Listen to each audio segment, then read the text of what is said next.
Alhamdulillah, kembali kita berkesempatan di pagi hari ini di tempat yang mulia ini bertatap muka kembali berkat rahmat dan izin Allah Subhanahu wa Ta'ala dengan melimpahkan kesehatan kepada kita dan juga nikmat keimanan dan nikmat Islam yang Allah berikan kepada kita semuanya, serta nikmat kesehatan sehingga kita bisa berada di tempat ini, berada di dalam agenda ini, yaitu agenda berthalabul ilmi, agenda bertawasi bil haqqi wa tawasi bis sabri, yang semoga apa yang kita cita-citakan dari rumah kita, bahkan mungkin sebelum pagi hari ini bisa jadi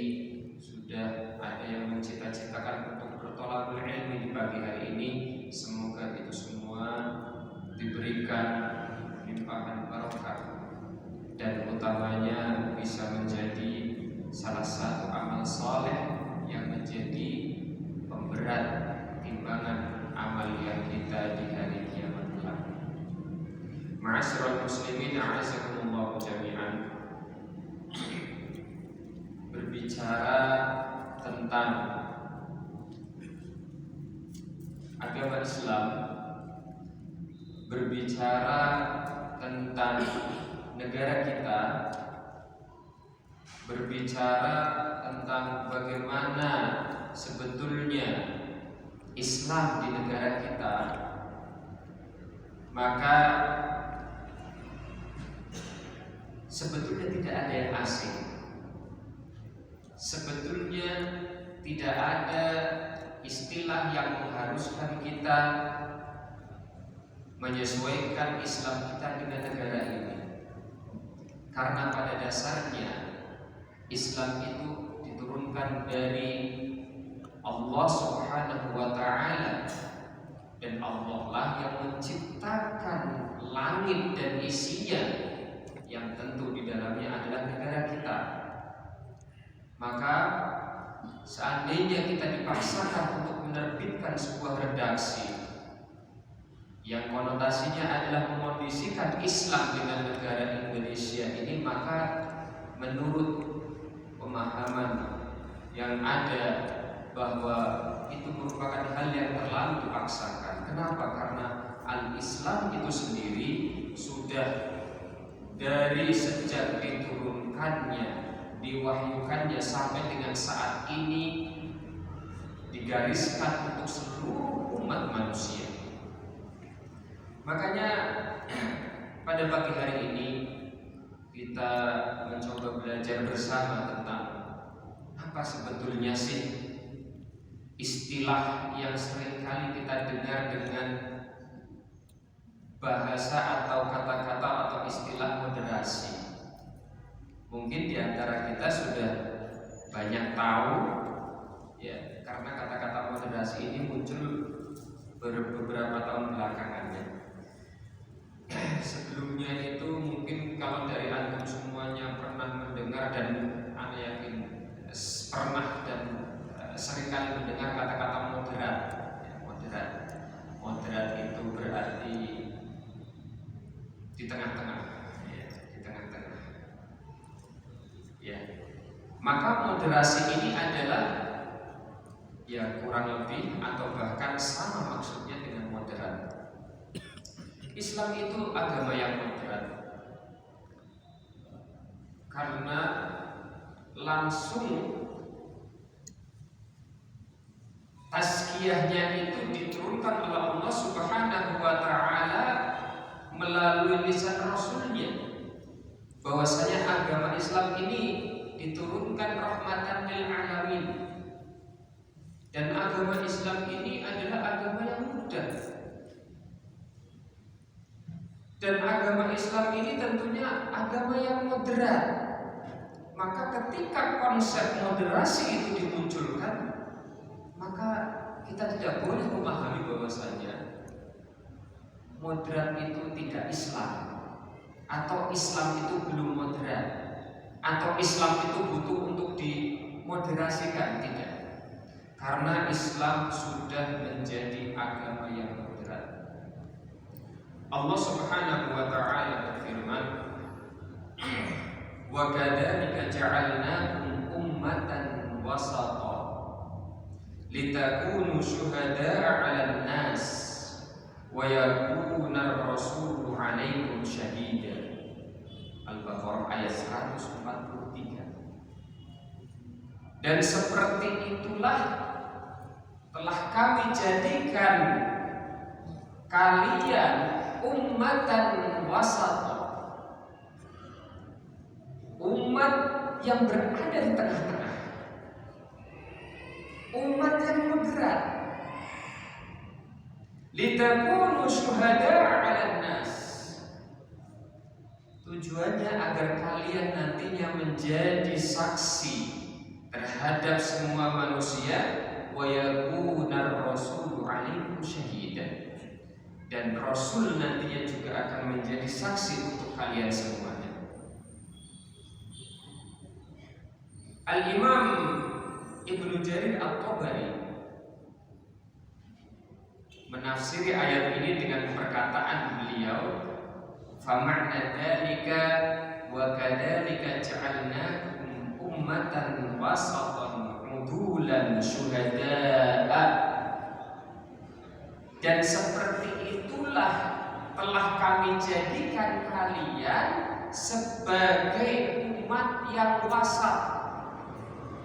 Ya, kalau jenengan pernah mendengar kata-kata wasatiyah, wasatiyah itu berasal dari kata-kata ini, umatan wasato, berada di tengah-tengah.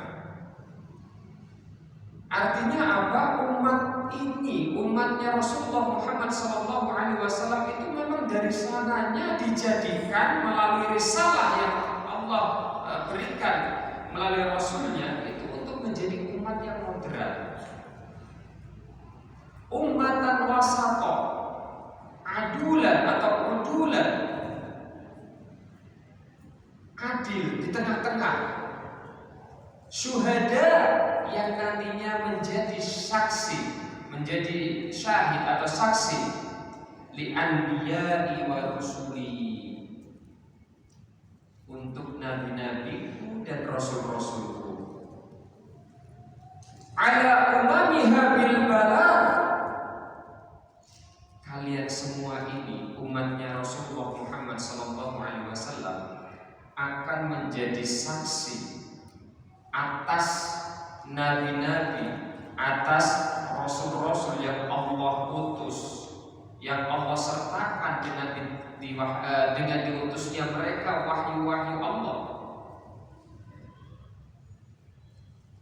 yang mana di antara yang nantinya akan menjadi saksi atau menjadi hal yang disaksikan, diberikan persaksiannya oleh umat Muhammadiyah adalah apa? Bahwasanya Rasul-Rasul itu telah menjalankan apa yang diperintahkan oleh Allah, Nabi-Nabi itu telah menjalankan apa yang diperintahkan oleh Allah, yaitu apa? Menyampaikan risalah, menyampaikan ajaran. Dan nantinya wa yakunu rasuli Muhammad, dan nantinya Rasulku yaitu Muhammad SAW juga akan menjadi saksi atas kalian semuanya, biimanikum bihi, dengan iman kalian semuanya terhadap Rasulullah Muhammad SAW, wa bima jaa bihi, dan dengan apa yang Rasulullah Muhammad SAW itu datang dan sampaikan kepada kalian semuanya, yang itu berasal dari dirimu. Ini adalah tafsir yang disampaikan oleh Al-Imam Ibnu Jarir At-Tabari. Artinya bahwasanya Allah Subhanahu wa taala telah menjadikan umat Muhammadiyah ini sebagai umat yang memang di tengah-tengah, umat yang nantinya akan menjadi saksi terhadap risalah nabi-nabi sebelum Nabi Muhammad, akan kebenaran risalah tersebut, akan kebenaran Rasul-Rasul sebelum Nabi Muhammad, dan dengan itu nantinya Rasulullah Muhammad SAW akan menjadi saksi akan keimanan para pengikut beliau, akan keimanan para umat beliau. Jadi perlu kita sadari, kita tidak perlu antipati terhadap kata-kata moderasi, karena agama Islam itu sudah agama yang moderat. Moderat itu yang bagaimana? Nanti kita akan sampai ke sana. Apa sebetulnya kata moderat itu artinya? Apa sebetulnya kata-kata wasato itu artinya? Maka Al-Imam Ibnu Katsir di dalam tafsir beliau mengatakan wal wasatu hahuna al-khiyar wal ajwad. Yang dimaksud dengan al-wasat, tengah-tengah, wasatun, itu maksudnya di dalam ayat ini adalah al-khiyar wal ajwad, umat pilihan, umat terbaik. Subhanallah. Dunia ini, bumi ini kan sudah sangat tua, ya kan? Dari Nabi Adam sampai dengan sekarang itu kan sekian banyak umat, betul tidak? Umat yang terbaik, umat yang terpilih adalah umatnya Nabi Muhammad SAW. Karena Allah Subhanahu wa Ta'ala mengajak bicara siapa? Wa kadzalika ja'alnakum, dan seperti itulah kami jadikan kalian. Siapa kalian itu? Al-Quran itu diturunkan pada masa siapa? Pada masa Rasulullah Muhammad SAW. Maka kata-kata kum kalian itu berarti umatnya Nabi Muhammad. Ya, panjenengan ini semua. Maka subhanallah, tidak perlu minder, ya kan? Lagi-lagi tidak perlu antipati apa moderat. Karena kalian dikatakan oleh Allah, ja'alnakum ummatan wasata, kalian kami jadikan sebagai umat yang moderat memang. Maksudnya kalianlah orang-orang yang terpilih, orang-orang yang terbaik di antara umat-umat manusia dari awal pertama kali sampai nanti. Nah, kemudian Syekh As-Sa'di mencoba mendetilkan penjelasan para ulama yang ada terkait ayat yang tadi kita bacakan di awal, bahwasanya di sini faja'alallahu hadhil ummah wasatan, di mana Allah Subhanahu wa Ta'ala menjadikan umat Muhammadiyah ini menjadi umat yang di tengah-tengah. Maksudnya apa? Fi kulli umuriddin, adalah yang terpilih, adalah yang terbaik. Fi kulli umuriddin, di dalam seluruh perkara agama. Artinya apa? Agama Islam ini adalah agama yang sudah paling sempurna. Maka seharusnya pemeluk agama Islam tentunya adalah dialah yang terbaik dengan memeluk agama yang paling sempurna. Kemudian beliau menyebutkan lagi, Allah juga menjadikan umat Muhammadiyah wasatan fil anbiya, di tengah-tengah, terbaik pemikirannya terhadap apa? Terkait hal bagaimana penyikapan terhadap para nabi. Yang mana umat Muhammadiyah ini dijadikan di tengah-tengah, baina man ghala fihim kan nasara wa baina man jafahum kal yahud. Umat Muhammadiyah ini dijadikan umat terpilih terbaik di dalam menganalisa, di dalam bersikap terhadap para nabi-nabi. Di tengah-tengah dia di antara dua kubu. Yang satu kubu terlalu dermawan, yang satu kubu terlalu kikir.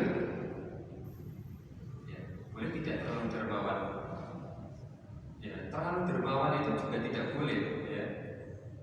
Loh, kalau orang banyak nyumbang, nah itu beda, ya. Orang terlalu dermawan itu bukan berarti dia banyak nyumbang, banyak bersedekah, tidak, tidak. Nanti kita akan tahu ya maksudnya itu. Maksudnya di sini berlebih-lebihan karena sering kita mendengar gini istilah ekstrim, ekstrim kanan, ekstrim kiri, ya.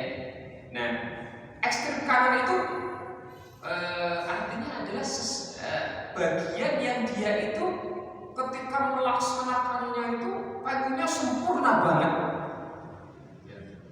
Adapun ekstrem kiri itu kalau melaksanakan ogah-ogahan, bahkan mungkin tidak mengakui. Nah, ternyata umat Muhammadiyah itu ada di tengah-tengah ini. Ya. Tidak seperti satu kubu yang dia itu berlebihan terhadap para nabi-nabi, dan tidak juga seperti kubu yang dia itu tidak menghormati sama sekali terhadap para nabi. Siapakah kubu yang berlebihan di dalam menghormati para nabi? Yaitu kaum Nasrani. Siapakah mereka yang tidak mau menghormati para nabi? Merekalah kaum Yahudi. Umat Islam itu di tengah-tengah di antara keduanya. Bagaimana kok bisa dikatakan umat Islam itu di tengah-tengah di antara keduanya? Bi an amanu bihim kullihim. Coba kewajiban kita sebagai umat Islam itu terhadap para nabi-nabi itu apa? Yang pertama jelas al-iman, betul tidak? Nah, iman ini tidak ada di orang-orang Yahudi, tapi di kaum muslimin ada. Bi an amanu bihim kullihim 'alal wajhil la'iq bidzalik. Iman kepada para nabi tentunya dengan batasan-batasan yang memang sesuai dengan porsinya. Yang ini tidak dilakukan oleh kaum Nasrani.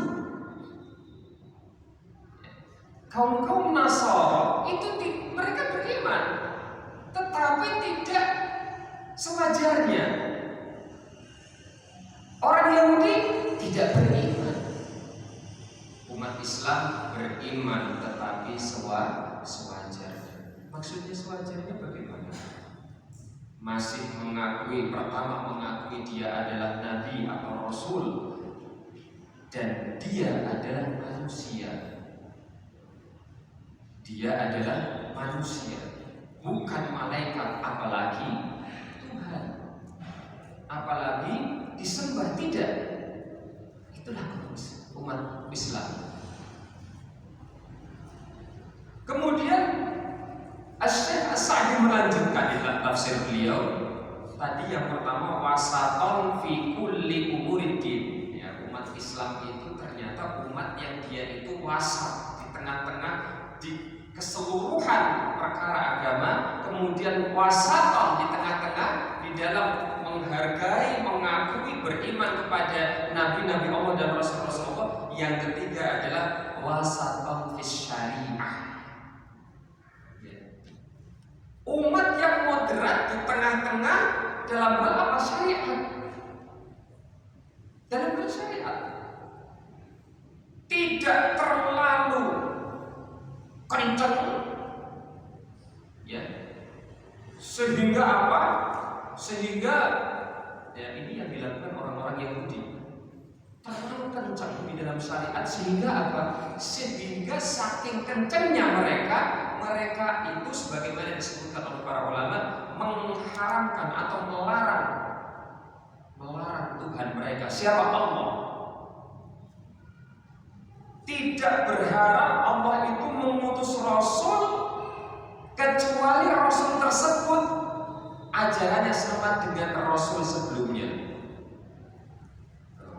Saking dia ekstrimnya di dalam masalah pensyariatan, itu tidak mau kalau ada Rasul yang tidak sesuai dengan Rasul sebelumnya. Itu muncul karena dia itu saking penginnya, ya, sehingga keinginan itu mewarnai diri mereka. sebaliknya terkait dengan syariat. Kaum Nasrani pun seperti itu. Kalau kaum Yahudi tadi sampai mereka itu tidak menghendaki Allah mengutus Rasul kecuali dengan risalah Nabi sebelumnya atau Rasul sebelumnya, kalau orang Nasrani itu kendor dalam masalah ini, longgar dalam masalah ini, sehingga apa?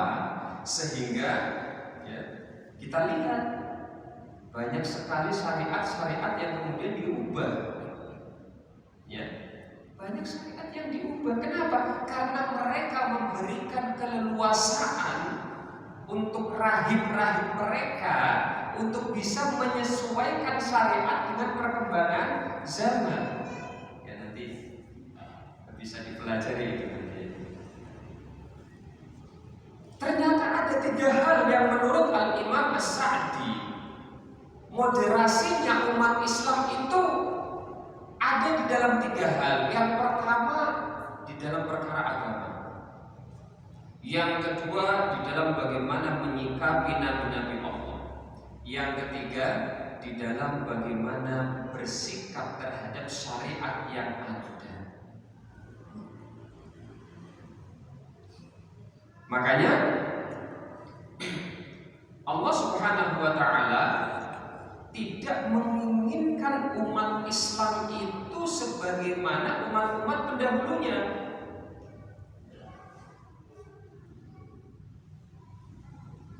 Makanya Rasulullah SAW mengingatkan kita semuanya dengan sabda beliau, ya ayyuhan nas la taghlu fi dinikum au iyyakum wal ghulu fid din.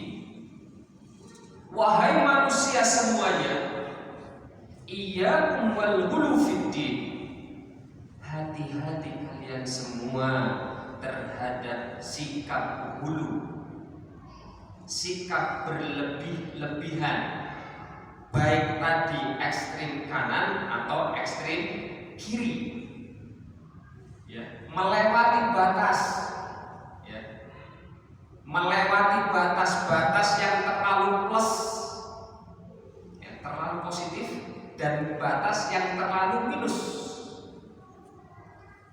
Iyyakum wal ghulu fid din, fa inna ma ahlaka man kana qablakum al-ghulu.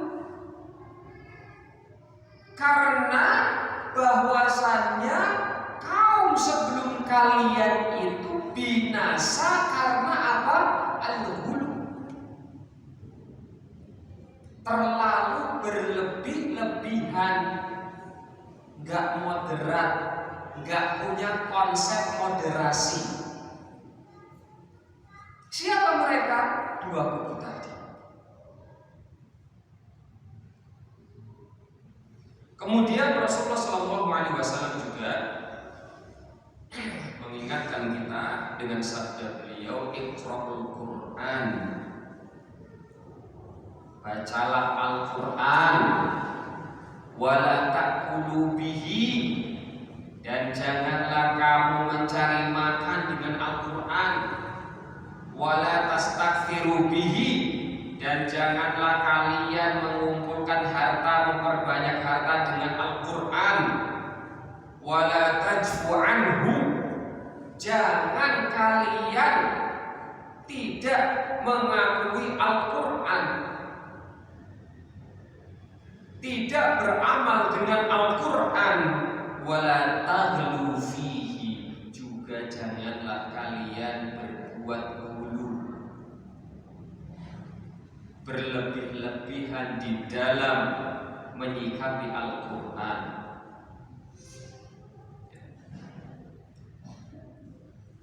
Dalam hadis ini Rasulullah SAW menyebutkan 2 hal, yang 2 hal ini sebetulnya artinya itu sama, tetapi satunya itu minus negatif, yang satunya adalah positif. Kalau istilah kita tadi apa? Ekstrim kanan dan ekstrim kiri. Ekstrim kirinya adalah apa yang disebutkan oleh Rasulullah SAW Janganlah kalian tidak beramal dengan Al-Quran. Ini ekstrem kirinya. Ada Al-Quran, tapi nggak pernah mau beramal dengan Al-Quran. Ini namanya jafa atau jufa anil Quran. Kosong kehidupannya dari Al-Quran. Ini ekstrem kiri. Sedangkan yang ekstrem kanannya adalah wala taghlu fihi. Jangan berlebih-lebihan di dalam menyikapi Al-Quran.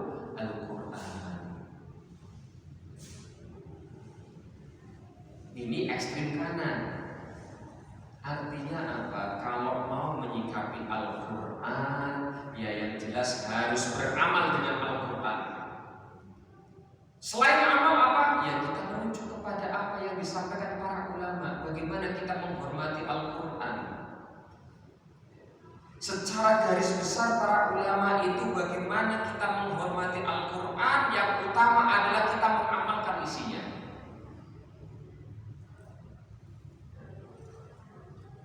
Dan seterusnya adalah bagaimana kita beradab terhadap Al-Quran. Dan itu semua sudah dicontohkan oleh para ulama. Yang tidak sesuai dengan contoh yang diberikan oleh para ulama salaf, maka tidak boleh kita lakukan. Tidak boleh kita lakukan. Karena memang tidak ada contohnya. Karena kita di dalam menghormati Al-Quran itu sedang beragama loh. Kita ini sedang beragama di dalam menghormati Al-Quran. Maka ketika seorang muslim sedang beragama, sedang mengamalkan agamanya dengan menghormati Al-Quran, yang namanya amaliyah di dalam agama itu, ibadah di dalam agama itu intinya kan menyembah Allah, betul tidak? Maka caranya pun harus dengan cara yang diajarkan oleh Rasulullah Muhammad SAW. Demikian dengan bagaimana kita menghormati Al-Quran. Apa faedah ketika banyak acara diadakan untuk menghormati Al-Quran, tetapi banyak di antara yang hadir tidak mengamalkan Al-Quran? Padahal tadi para ulama menyepakati bahwasanya adab yang paling utama terhadap Al-Quran apa? Mengamalkan isinya. Maka tidak kita itu ekstrem kiri, tidak kita juga ekstrem kanan. Baca Al-Quran, tetapi ingat wala ta'kulu bihi, jangan kamu cari makan dari Al-Quran. Berarti tidak boleh ya dapat gaji dari Al-Quran. Wala tastakthiru bihi, dan janganlah menghimpun harta karena Al-Quran. Yang punya percetakan siapa ini? Jangan nyetak Al-Quran. Ya Mas. Wallahu a'lam. Baik.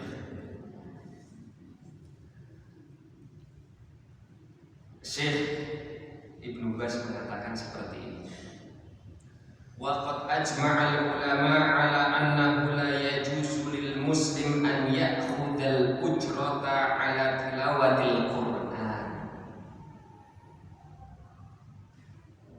Telah berijma. Ijma itu ibarat kata, kalau ijma di tataran hujjah ya, itu ada Al-Quran, As-Sunnah, di bawahnya itu ijma ya. Jadi kalau sudah dikatakan ajma'al ummah, itu berarti tidak ada yang lain itu untuk menyelisihi ijma ini. Waqad ajma'al ulama ala annahu la yajuzu lil muslim an ya'khudhal ujrata ala tilawatil Quran. Enggak boleh orang muslim siapapun orangnya mengambil ujroh. Apa itu ujroh? Upah, termasuk gaji, honor, apalah itu artinya ya. An ya'khudhal ujrata ala tilawatil dari membaca Al-Quran. Bapak-bapak, ibu-ibu, setelah ini mohon kalau ada acara pernikahan kok kemudian ada yang diundang untuk baca Al-Quran, jangan disangoni ya. Kamu disangoni mas? Ya, karena masuk dalam hadis ini. Berhati-hati loh kita. Aku disangoni dalam bentuk uang. Hadiah maksudnya selain uang. Contohnya bingkisan karena dia membaca Al-Quran.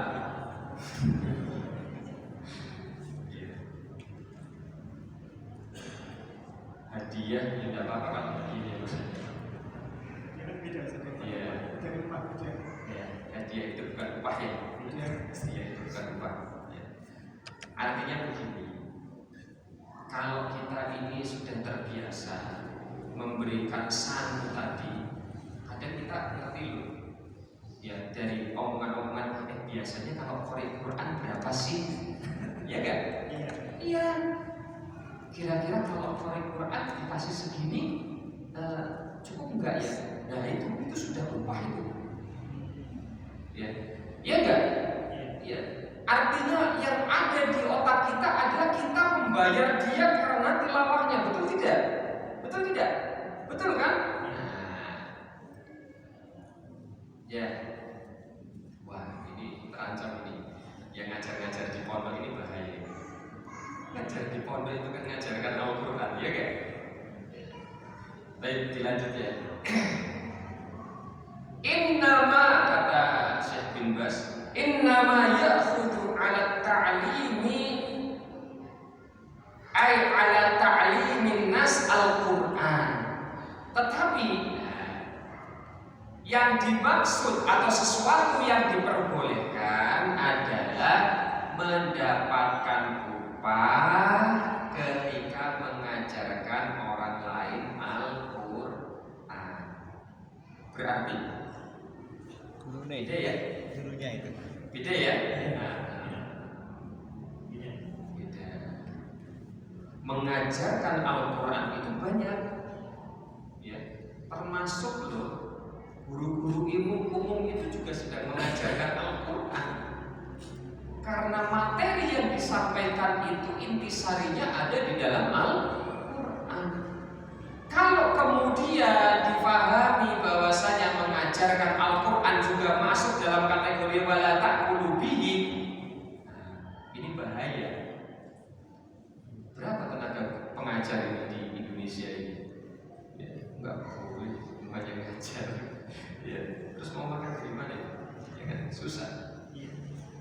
Nah, maka dikatakan oleh Syekh bin Bas, yang boleh adalah innama ya'khudhu ala ta'limin nas Al-Quran. As-sahih yajuzu an yu'ta ujrahu ala ta'lim. Pendapat yang paling benar adalah diperbolehkannya, diberikannya upah kepada orang yang memang seperti itu, mengajarkan Al-Quran. Untuk apa? Supaya orang ini yatafarraq lit-ta'lim, dia bisa konsentrasi di dalam mengajarkan Al-Quran. Oh, itu kan pendapatnya Syekh bin Bas sebentar.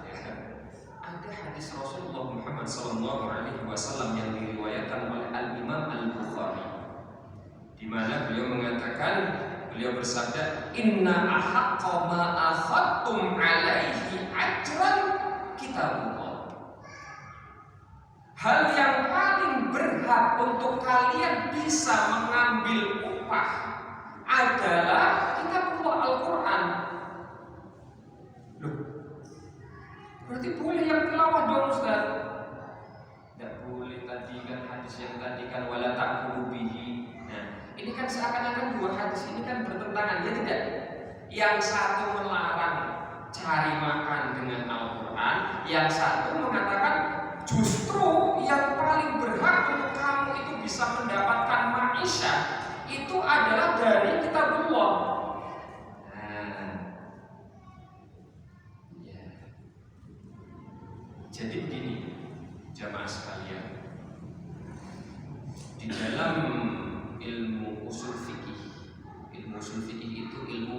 bagaimana cara mengistinbat hukum, cara mengambil hukum. Nah, di antara yang dibahas itu adalah yang seperti ini. Kalau ada dua redaksi yang sama-sama kuat, ini bagaimana caranya? Ya. Kalau ada redaksi yang satu membolehkan, yang satu kok melarang. Ya. Ini ada istilahnya adalah kontradiksi di antara dua dalil. Maka para ulama mengatakan seperti ini. Kalau memungkinkan untuk keduanya itu digabungkan, maka silakan digabungkan. Kalau tidak mungkin digabungkan, berarti ada salah satu yang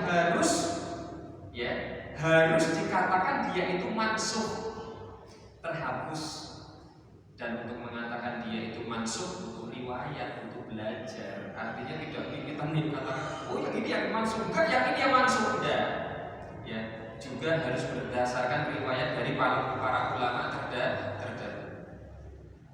Nah, makanya kalau kita perhatikan apa yang disampaikan oleh Syekh bin Baz adalah upaya untuk bisa menggabungkan antara dua dalil tadi. Ya. Ketika yang satu nggak boleh, yang satu boleh, ya, maka kalau bisa digabungkan itu adalah lebih bagus. Kenapa? Karena sama-sama kuat. Ya, sama-sama kuat. Sama-sama hadis. Ya. Maka apa yang disampaikan oleh Ibnu Baz, Syekh bin Baz tadi adalah upaya untuk bisa memahami hadis yang ini dan hadis yang satu lagi. Makanya dikatakan oleh beliau, berarti hadis yang wala ta'kulu bihi itu adalah hadis untuk tilawatul Quran. Subhanallah. Jadi mungkin pernah lihat ya, viral. Lagi tilawah. Kalau di sini insya Allah tidak ada. Ada kasih sanu ada. Tapi kalau sampai nyamper, insya Allah di sini nggak ada. Viral ada seorang korek di sawer, subhanallah. Jadi kan tahu istilah sawer ya? Tahu ya, tahu lah, masa nggak tahu? Tahu ya. Nah, kira-kira gimana itu subhanallah? Ihtiramnya. Ini yang namanya ghulu fil Quran adalah diantaranya ini. Ketika ini syubhatnya, ketika ditanya kenapa Anda seperti itu, saya menghargai pembaca Al-Quran karena dia membaca Al-Quran dengan suaranya yang begitu indah. Yang dibaca adalah Al-Quran, berarti saya menghargai Al-Quran. Ini yang namanya al-ghulu fil Quran, diantaranya adalah gambarannya ini. Keinginannya untuk menghormati Al-Quran itu bagus atau tidak? Bagus. Tetapi caranya tidak sesuai. Ya kan? Nah, ini repot. Sama kayak orang Yahudi tadi ketika menyikapi syariat, pengennya kenceng, tapi saking kencengnya akhirnya apa? Allah dilarang. Tidak boleh menurunkan syariat kecuali syariatnya sama dengan syariat sebelumnya. Allah dilarang. Saking pengen kencengnya mengamalkan syariat, saking pengen kencengnya biar kan orang mungkin maksudnya biar fokus gitu kan gitu ya. Orang yang idealismenya tinggi itu kalau banyak sekali gambarannya maka enggak banyak-banyakan, satu aja. Inilah yang ada di otaknya orang Yahudi. Awalnya apa? Pengen satu kita tekuni gitu loh maksudnya. Jadi kalau ada syariat harus sama yang sebelumnya biar kita bisa tekun. Nah, itu loh maksudnya. Ya. Hulunya orang Yahudi itu seperti itu sampai kepada apa? Batasan mereka lewat batas. Mereka larang Allah. Mereka nggak ingin. Makanya apa? Mereka itu pada akhirnya awalnya kan baik ya, awalnya baik. Tetapi karena hulunya mereka, berlebihannya mereka, pada akhirnya apa? Yang dijadikan patokan adalah hawa nafsunya. Kalau ada Rasul, ada Nabi, kok nggak sesuai dengan hawa nafsunya, maka apa? Satu dari dua hal. Imma dia akan mendustakan, tidak mau menerima risalah Nabi atau Rasul itu. Imma dia akan membunuh Nabi dan Rasul ini. Dua hal. Gara-gara apa? Tadi hulunya mereka sama kayak yang orangnya kayak ini. Itu awalnya juga kayak ya masyarakat biasa, ketika ada yang suaranya bagus disangoni tadi, ya, dikasih upah.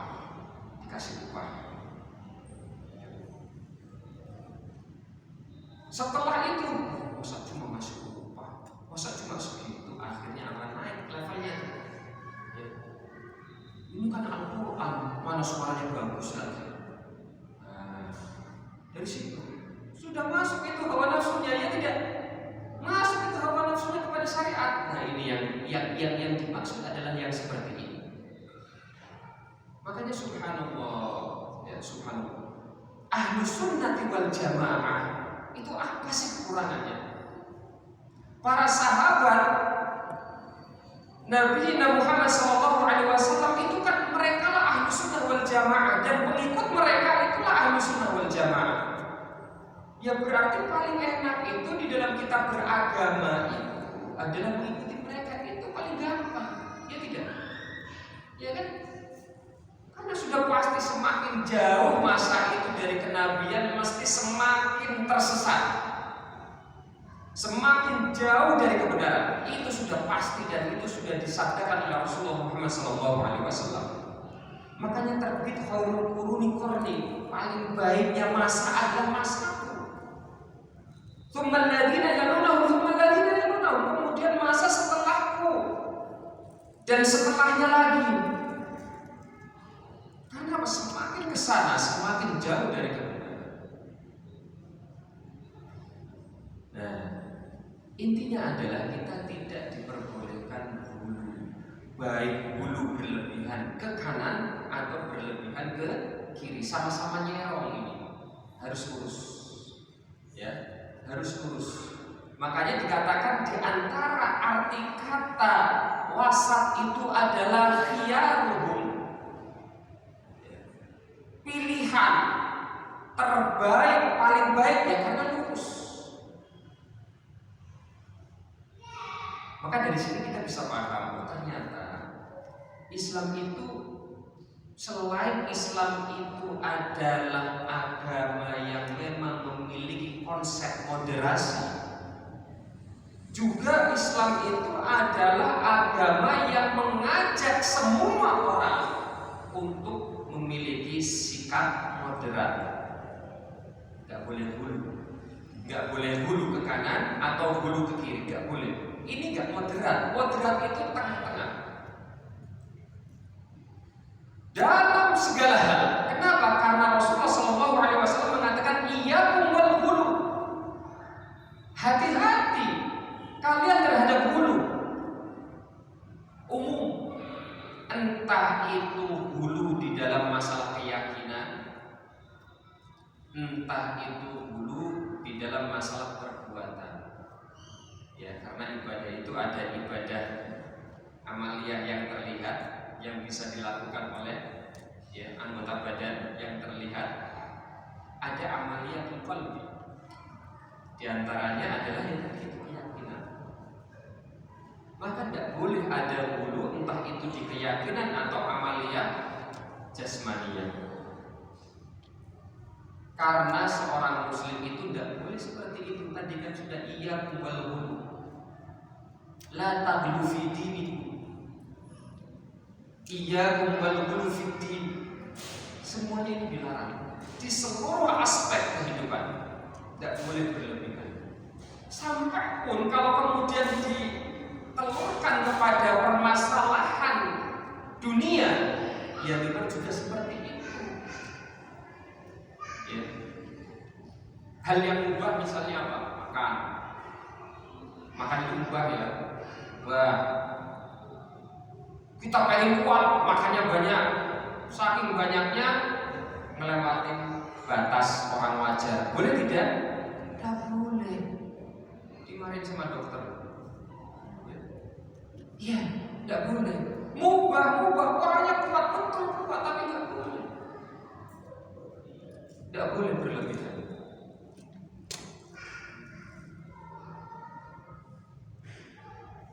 Bahwa Islam itu mengajak semua orang untuk selaras dengan apa yang Rasulullah SAW ajarkan, untuk selalu mengikuti sunnah-sunnah Rasulullah Muhammad SAW. Artinya apa? Ya, dengan risalah Muhammadiyah itulah orang akan di tengah-tengah, tidak ke kiri, tidak ke kanan, tidak berlebihan di dalam bersikap, entah itu ekstrim kanan atau ekstrim kiri. Nah, makanya para ulama mengatakan begini, kalau orang itu bertanya-tanya gimana caranya moderasi, juga gampang. Belajar sama umat Islam. Belajar sama umat Islam. Belajar sama orang Islam. Loh, kalau yang bertanya itu orang Islam sendiri, berarti jawabannya gimana? Belajar, Anda belajar ya, ajaran Islam yang benar bagaimana. Insya Allah jenengan akan menjadi orang yang moderat. Karena yang namanya moderat dikatakan oleh para ulama at-tawassut wal i'tidal wal akhdhu bil haddil ladzi haddahullah. Yang namanya moderat, konsep moderasi itu adalah ketika seseorang itu mengamalkan, belajar dan mengamalkan ya, batasan-batasan yang telah Allah jadikan hal tersebut sebagai batas dan Allah ajarkan melalui Rasulnya kepada seluruh umat manusia. Artinya apa? Berarti ajaran-ajaran yang di luar apa yang diajarkan oleh Rasulullah Muhammad SAW itu tidak mengantarkan kita kepada moderasi yang hakiki. Tidak. Dan siapapun orangnya yang dia telah belajar Islam yang benar, kok dia tidak mengamalkannya, berarti jangan harap dia itu mengaku-ngaku sebagai orang yang moderat. Ya. Implementasinya seperti itu. Implikasinya terhadap kehidupan seperti itu. Orang mau jadi orang yang moderat, belajar Islam. Sudah belajar Islam, ya harus diamalkan. Kenapa? Karena kalau nggak mengamalkan, jangan berharap dia bisa menjadi orang yang moderat. Ya. Makanya, kalau kita bisa mencermati dengan baik, tentunya dengan kita belajar, kita akan tahu bahwasanya, oh ternyata Islam ini loh, yang dengan keyakinan yang diajarkannya, dengan ibadah yang diajarkannya, dengan akhlak bagaimana bermuamalah yang diajarkannya, ini semua ketika orang itu belajar dan mengamalkannya, utamanya mengimani, jelas. Mengimani, belajar dan mengamalkannya, jadilah dia orang yang moderat. Karena ini sifatnya umat Muhammadiyah itu ini. Belajar agama dan mengamalkannya, inilah ciri-ciri umat Muhammadiyah. Tadi di awal umat Muhammadiyah itulah yang ummatan wasatoh. Kenapa mereka disebut ummatan wasatoh? Karena mereka dibekali ini semua, dibekali kitabullah wa sunnatul rasulih.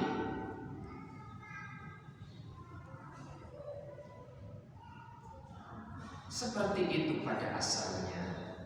Tapi kembali tadi, ketika ada orang yang sudah ngerti itu kitabullah, ngerti itu sunnah Rasulullah, tetapi tidak mengamalkannya, jangan harap dia menjadi sosok yang moderat.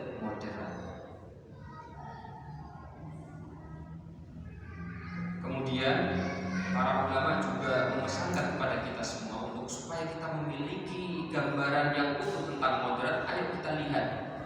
kita lihat contoh-contoh yang ada di dalam Islam. Kenapa Islam dikatakan sebagai agama yang moderat?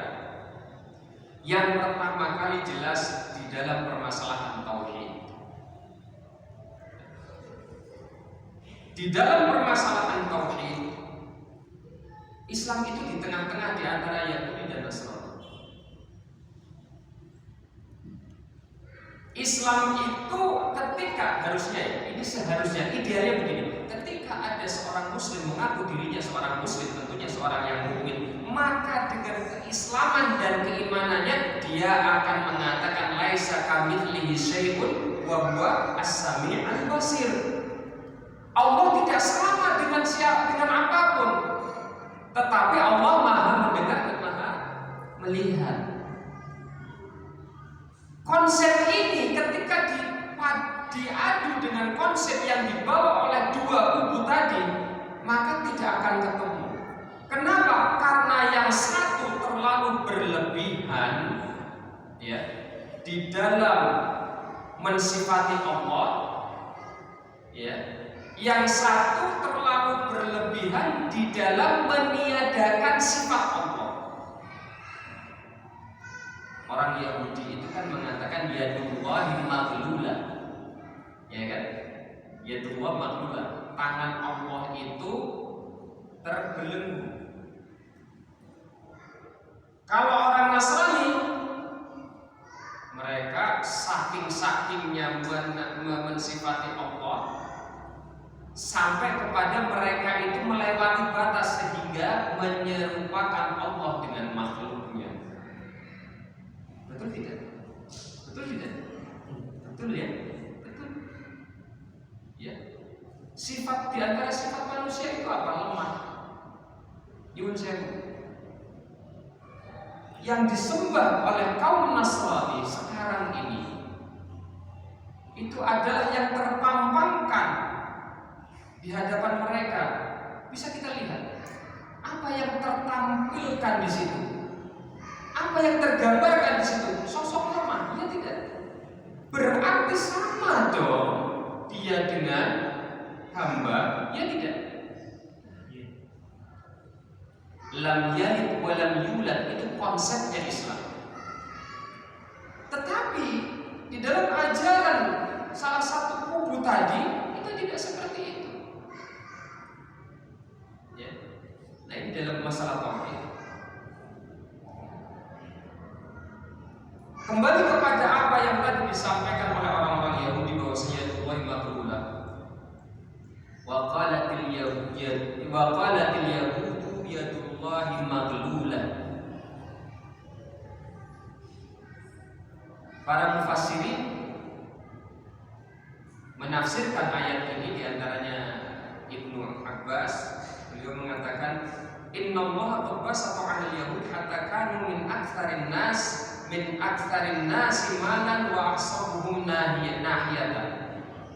Jadi ayat ini memang berbicara tentang kaum Yahudi, di mana Allah Subhanahu wa taala itu telah memberikan rezeki yang melimpah kepada orang Yahudi, Bani Israel, sampai mereka itu menjadi kaum yang memang terkenal dengan kekayaannya, kaum yang terkenal dengan kemakmurannya. Kemudian apa? Falamma asallaha fi amri Muhammadin. Nah, ketika mereka bermaksiat kepada Allah terhadap Rasulullah Muhammad SAW, apa yang terjadi? Kafallahu anhum. Allah tidak lagi memberikan yang tadi kekayaan yang banyak. Nah, karena gak lagi dikasih rizki, maka salah satu pembesar Yahudi mengatakan perkataan tadi, yadullahi maghlulatun, tangan Allah itu terbelenggu, kikir, bakhil. Coba bisa kita lihat kekurangan ajaran kaum Yahudi terhadap Tuhannya. Apakah orang Yahudi tidak mengakui Allah? Mengakui, tetapi kurang ajar, melewati batasan. Kenapa? Ya tadi itu al-ghulu. Ghulu itu bisa menyebabkan orang pede. Nah, pedenya kelewatan. Ini orang Yahudi. Kemudian di antara yang dicontohkan oleh para ulama juga bagaimana umat Muhammadiyah ini wasatun fil anbiya, tadi sudah disebutkan contohnya. Di tengah-tengah di antara dua kubu tadi di dalam menyikapi Nabi. Kalau orang Yahudi satu dari dua hal, imma dia akan mendustakan, imma dia akan membunuh Nabi. Kalau orang Nasrani tiga ajaran yang mungkin kita akan garuk-garuk kepala. Di antara mereka akan ada yang mengatakan Isa adalah Tuhan. Di antara mereka kemudian ada yang mengatakan, di antara mereka sendiri, Isa adalah anak Tuhan. Di antara mereka sendiri juga ada yang mengatakan bahwasanya Isa itu thalithus thalatsa, satu dari tiga. Sebetulnya yang mana? Tapi kita tidak terlalu penting untuk bertanya sebetulnya yang mana, tetapi ini menunjukkan bahwasanya di situ ada sikap berlebihan menyikapi, menghormati para nabi. Ya, intinya di situ. Makanya Rasulullah SAW tidak menginginkan kita seperti itu. Apa pesan beliau? Janganlah kalian puji aku sebagai kaum Nasrani memuji Isa, sebagaimana kaum Nasrani memuji Isa, yang sampai kepada tahapan mereka menjadikan Isa sebagai sesembahan. 3 menit lagi. Atau gak usah tanya jawab, materinya biar tersampaikan. Ada tanya jawab yang sudah masuk. Oh begitu. Ada sekitar 3 atau 4 pertanyaan masuk. Oke, baik. Maka di dalam kita beragama, kita nggak perlu ragu. Kenapa? Karena agama Islam ini agama yang sudah moderat. Syaratnya satu, kita mau belajar dan kita mau beramal. Kalau kita masih melihat kok Islam kayak gitu sih, bisa jadi yang sedang kita komentari dia tidak belajar dengan benar, atau minimalnya sudah belajar tapi tidak mengamalkan. Salah satunya itu. Atau kemungkinannya jangan-jangan ketika kita berkomentar seperti itu yang kita komentari itu yang benar, kita yang salah karena kita tidak dulu atau belum belajar, atau setidaknya kita sudah belajar tapi lupa akan kebenaran yang sudah kita pelajari. Nah, makanya ya, tadi sebagaimana disampaikan, para ulama memesankan kepada kita semuanya untuk menjadi umatan wasato itu paling mudahnya adalah mengikuti Ahlus Sunnati wal Jamaah. Siapa Ahlus Sunnah wal Jamaah? Ahlus Sunnah wal Jamaah adalah para atau sekelompok orang yang berpegang teguh, ini ciri-cirinya, berpegang teguh dengan kitabullah dan sunnatul Rasulullah sallallahu alaihi wasallam dan mengamalkannya serta mendakwahkannya.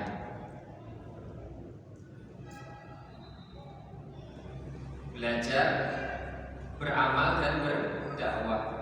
Wah, repot Ustaz kalau harus maju mimbar. Enggak harus, namanya dakwah itu kan enggak harus maju mimbar, ya kan? Pernah disampaikan di sini kan, yang namanya dakwah jenengan seorang pegawai apa gitu. Dakwah dengan status jenengan itu. Jenengan sebagai pedagang, dakwahlah dengan profesi jenengan sebagai pedagang. Ya. Seperti itu. Makanya Al-Imam Syekhul Islam Ibnu Taimiyah mengatakan bahwasanya yang namanya Ahlus Sunnati wal Jamaah, siapa mereka tadi kita disebutkan? Ashabu Rasulillah sallallahu alaihi wasallam wa atba'uhu. para sahabatnya Rasul dan orang-orang yang mengikuti mereka. Dikatakan oleh Syekhul Islam Ibnu Taimiyah yang namanya Ahlus Sunnati wal Jamaah wasatan fin nihali, adalah yang tengah-tengah di antara madhab-madhab yang ada. Ajaran-ajaran yang ada di muka bumi ini dari A sampai Z, yang paling tengah adalah ajaran Ahli Sunnati wal Jamaah. Sebagaimana dikatakan oleh beliau, kama anna millatal Islam wasatun fil milani, sebagaimana agama Islam itu adalah agama yang paling moderat di antara agama-agama yang lainnya. Jadi kalau kita mau menyimpulkan apakah ajaran yang paling moderat, maka jawabannya adalah Islam.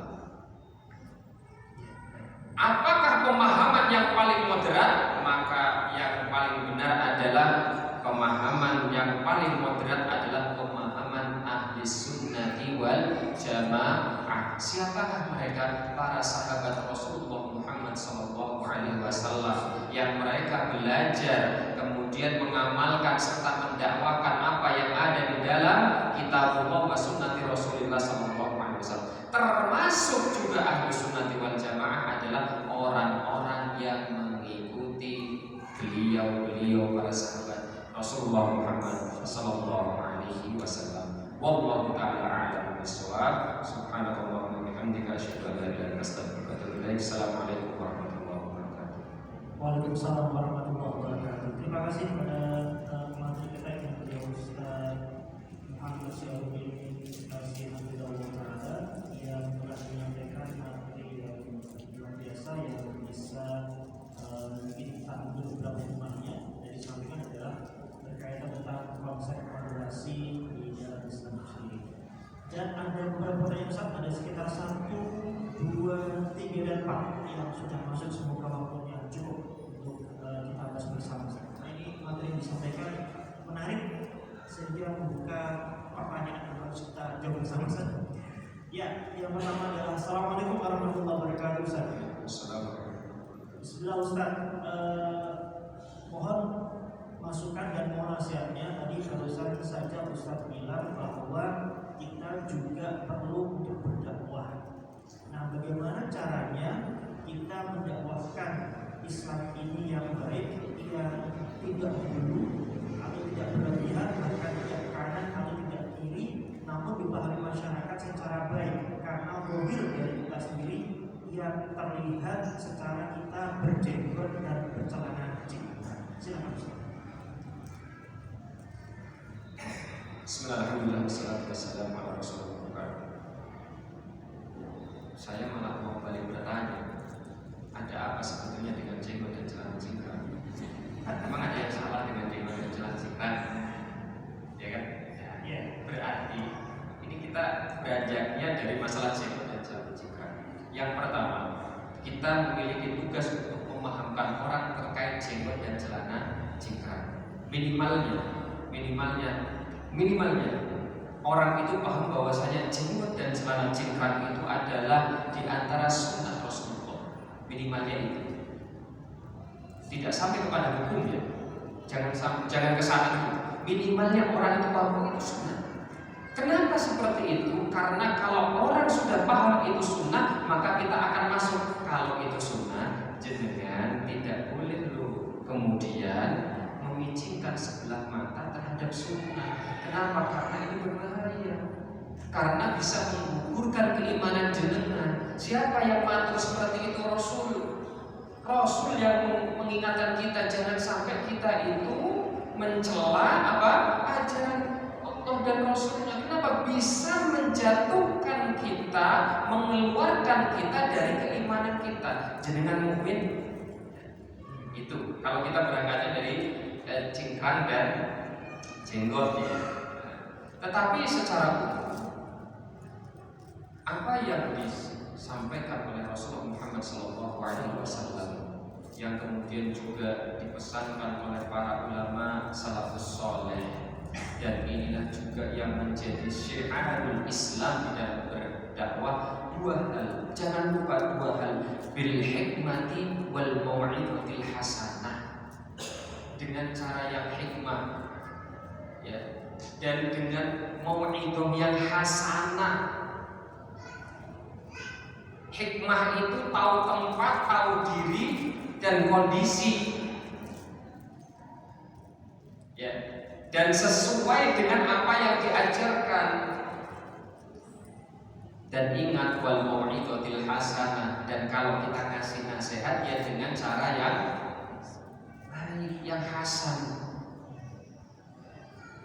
Ingat, kita tadi sudah dilabeli cingkrang dan jenggotan. Ya, maka itu al-hikmah wal mau'izatil hasanah. Mohon maaf, saya kurang tahu ya motivasi dari pertanyaan ini, ya. Apakah kemudian kita pengen mengatakan udah kalau kita nggak usah jenggotan sama celana cingkrangan aja? Kadang kan ada orang yang seperti itu, kadang ya, kadang. Tetapi kalau memang seperti itu maka itu tidak benar, ya. Kewajiban kita untuk mendakwahkan agama ini adalah sebuah kewajiban.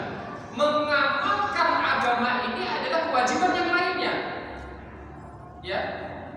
Karena orang itu akan melihat kita, misal kita berdakwah ini, kok kita mendakwahkan apa yang tidak kita amalkan, kira-kira bagaimana? Ya. Maka bismillah kita amalkan. Ustaz, belum bisa diterima. Ya tidak apa-apa, emang harus diterima. Emang kenapa? Nah, kecuali kalau misal tapi di Indonesia ada ya. Indonesia aman perang, ya aman. Iya aman. Aman. Sekarang begini, nyun sewu. Saya itu pernah duduk di satu kedai ya, duduk makan gitu ya. Ketemu sama orang yang jenggotan. Saya pikir wah ini ngaji ini. Iya. Lohir ya. Ternyata enggak. Dia gak ngerti agama, tapi jenggotan. Pernah, kalau jenggotan berarti oke, banyak yang jenggotan. Bahkan mungkin non muslim pun banyak yang jenggotan. Ya tidak. Baik. Celana cingkrang. Ini sebelum marak celana cingkrang sekarang kan nggak usah yang ngaji aja celananya banyak yang cingkrang, ya kan? Iya. Ya kan? Saya kira ada celana cingkrang. Kayak ini ngaji. Ternyata enggak juga.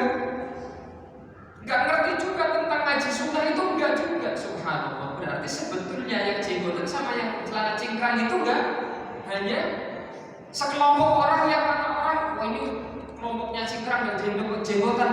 Enggak. Ya kan? Nah, berarti ada sesuatu yang melatar belakangi orang itu melihat kita itu cingkrang dan jenggotan